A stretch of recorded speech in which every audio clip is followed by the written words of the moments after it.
Auburn men's basketball coach Bruce Pearl is with us now on the JohnstonRVCenter.com hotline as he gets ready for the Rocket City Classic against UNC Asheville tomorrow night up in Huntsville. Welcome in, Coach. How are you today? Great to be with you guys. Yeah, good to have Great. you. I know you've coached in a Final Four, but I assume us doing one of your games on the SEC Network is the pinnacle of your career, right? It'll be the highlight of a long career. This could actually be the end of my career. Ours too. You never know. Yeah. You guys are gonna have fun tomorrow night. Oh, we're looking forward to it. Yeah. We're looking forward to it. And especially if you guys come out there and shoot the three like you did this past weekend. My goodness, where'd that come from? Well, I don't know. We had a ball change, and that may have had something to do with it. I think NBA rims might have had something to do with it, and we're good. We shoot the ball well. Our guys. I think it more give credit to it the opponent, but it was what we do.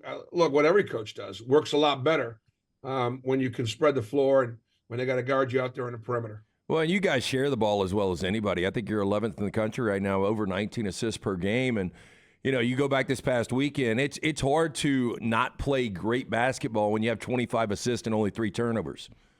Man, it was pretty. It was about as pretty a basketball as I can remember. And one of the turnovers was the last second when we didn't take a shot. I should have just. If I knew we were going to break a record, I would have had him heave it. But, I think he did, but they didn't. They didn't count it as a turnover. I just think it speaks to the unselfishness of our players. It speaks to the way they make each other better and why they do share it. And I think. One of my assistant coaches, first of all, Chad Pruitt and Corey Williams were on the scout. They did a great job. And then my offensive coordinator, Mike Burgermaster, he's got a great offensive mind. And we've been together now for a bunch of years. And we can look at, sometimes about matchups, we get a chance to look at the way a team is going to guard us and what their personnel is. And we just happened to be able to push a lot of right buttons in that game. Coach Bruce Pearl on the JohnstonRVCenter.com hotline. Auburn UNC Asheville. It is sold out in Huntsville tomorrow night, 6 o'clock. You can see the game, SEC Network Plus, with us and EG doing a ManningCast-style that Coach says could be fun or could be the end of somebody's career. You never want to see Johni Broome only score 2. I know that. But do you kind of like to see the way your team reacts when he does in a game like that? Yeah, it was unusual. Indiana had 2 dominating post players, and we've got 2 dominating post players also, especially defensively. And they were just letting them play. So as a result of where all that contact was, we made a bit of a decision that, the ball went inside a couple of times to them. They doubled them. They were physical with them. There was a lot of contact. Those aren't as high a percentage looks. So we went to other aspects of our offense. I think the encouraging thing is, Johni has carried us in a few games offensively, and it shows that he doesn't have to carry us. When you come in with expectations like Holloway did, and McDonald's All-American, and all the great accolades, how do you lead him through such a long season? The process of blending into college athletics. I would imagine there's a little bit of a nuance to that as a head coach. You've done it many times. It's funny. Offensively, they're all prepared offensively. It's on the defensive end where it's like night and day. The pace is completely different. The physicality is completely different.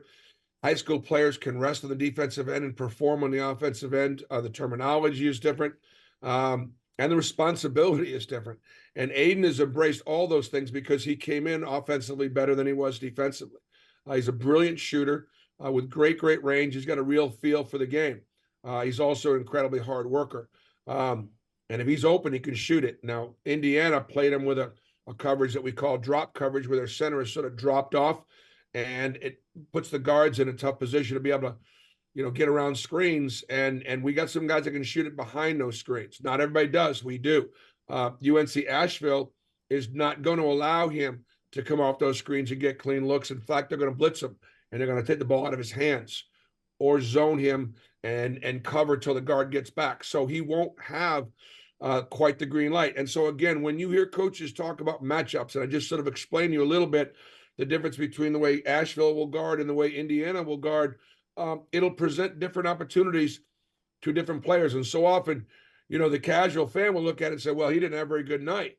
Well, it wasn't that he had a very good night. It was the defense gave us this and took away that. It's like in football terms, they put 8 or 9 guys in a box. It's going to be hard to run the ball.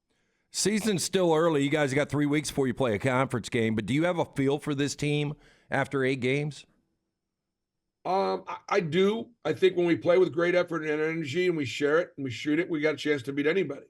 There are some things that bother us that I'm not going to share with you guys, and the opponents will figure that out. And when they do, they'll go to it and it'll bother us, But look, I'd say right now I'm pleased with where we are.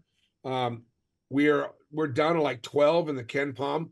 And I think part of the reason why our analytics are so good is the quality of the schedule we played on the road, neutral sites, not a lot of home games, and the margins that we've beaten some good teams. Not great teams, but good teams. The margin over Indiana of 28, the margin of 25 over Notre Dame, the margin of, 17 or so against Virginia Tech or St. Bonaventure. Those margins obviously matter. And then the 2 quad 1 teams that we played, Baylor and, believe it or not, Asheville is a quad 1. App State's a quad 1. Were close losses. So there's some math that have put our team to be in position.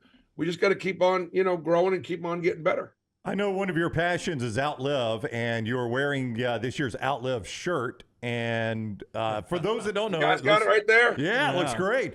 So for those that don't know the story behind that and what that is all about, here's your commercial for Outlive. Well, I appreciate it, and I hope you guys will talk about it as well. Yeah. Because guys, the last 2 years, we raised $500,000. Just the last 2 years, $1 million overall since we've started the program. But every penny goes to a patient that's battling cancer or their family. It goes to pay for a copay on medication they couldn't afford it without Outlive, a mortgage payment, missed work time. You got to go to chemo and you got to go to radiation and you don't feel well. And you kind of continue to go to work and pay the bills while you're battling cancer. We work with 9 or 10 different agencies and a couple hospitals in Birmingham. And they know who needs the money. And so listen, this t-shirt here, I don't know, 20, 25 bucks, whatever it is, half of that money, whatever all the costs, whatever it is, goes right into Outlive. And so if you had an opportunity, I ask you 3 guys, if you had an opportunity to give 10 or 12 bucks to somebody that couldn't afford to go to their cancer treatment or needed some medicine, you would gladly do it. You would gladly do it. And so what this is, it's also a visible reminder that everybody needs to get checked for different things. Women know what they need to get checked for regarding their cancers. For guys like me, my age, prostate cancer is so very, very prevalent. If you get checked of prostate cancer and diagnose it and get it detected early, you will die of something else. You will outlive your cancer. And so it's a reminder to go get your screenings and go get your checks. And whether it be a blood work, whether it be a mammogram, whether it be a colonoscopy, whatever it is, this shirt is a reminder. It's also a message that you've participated. So I'm not kidding you. I don't know how many seats that place holds, but I can't imagine there's anybody there that won't buy a T-shirt and support Outlive to help some family that's going through cancer, either in Huntsville. We also work with people up in Huntsville. We'll keep the money up there as well. So appreciate the information. Yeah, absolutely. Yeah. Hey, Coach, I know you're not going to look past an opponent like UNC Asheville, but you guys do return home on Sunday to take on USC. And all of a sudden, this ticket has gotten really, really big. Always a tough ticket when you guys play at home. But Bronny James now came off the bench this past weekend against Long Beach State. They're struggling a little bit, but this has become a big ticket. Yeah, it is a tremendous ticket. Just like the one in Huntsville is, notice I'm going to shift gears and transition. And UNC Asheville. Look, UNC Asheville won the Big South last year. They were like 28-9. They only lost 2 conference games. They've got the player of the year returning. He's an NBA prospect, Kid Pember from Knoxville, actually played at Bearden High School. And, they're not quite as good this year as they were last year. But they're very similar to App State. And look, we played hard against App State. App State beat us. They played better than we did. And so we've obviously got to be excited and ready to play and not look past, this game sandwiched between Indiana and USC. Listen, we don't do politics on our show, but we do faith. And you're a man of faith, and we see the flag behind you there. I wanted to give you a second before we end here to just share your heart a little bit about Israel and what's going on in your mind. You took the team there a couple of years ago, and it meant a lot to your program and to some of those players we talked to. Well, Israel does mean a great deal to me, and anybody that spends any time in the Bible, it means a great deal to them as well. It's the country of Jesus's birthplace. It's the country of the father of all religions, Abraham. And to me, religion has become something that has divided us. I'm a basketball coach. I try to find ways to bring us together. Abraham is the father of all nations through his sons Isaac and Ishmael. Jesus is the father of the greatest religion in the world, Christianity. He started it, and his disciples started it. And his position growing up Jewish his entire life, being a rabbi, and then being the Christian Messiah and the Son of God, those things bring us together instead of making us be apart. And unfortunately, what's going on in Israel, there's only one story to tell. There are not two stories to this. If it was true that Israel stole the land, if that was true, then there would be something called a freedom fighter. There is not apartheid. There is not the kind of oppression they talk about. Those are lies, and that is propaganda. In the Middle East, there are virtually no Jews living anywhere in the Middle East, because if they weren't in Israel, the United States, they'd be dead. There were millions of Jews scattered throughout the Middle East and the Arab countries. They can't be there any longer. So they're in Israel right now. In Israel, there are 9 million people. There are 6 million Jews, and there are 3 million Arabs. It's the only country in the Middle East like that. So I don't want to hear about apartheid. I don't want to hear about occupation. It's just a lie. And as a result, Israel's for 75 years lived with a portion of their neighbors that want her dead, from the river to the sea. And when we have university presidents that can't even call out the genocide of a certain people, in this case, the Jewish people, we got serious problems. Anti-Semitism is anti-Israel. It's anti-Zionism. And you know what? This terrible, terrible October 7th tragedy that was brought out, the world's seen it. Now it's what Israel's been fighting against since its existence.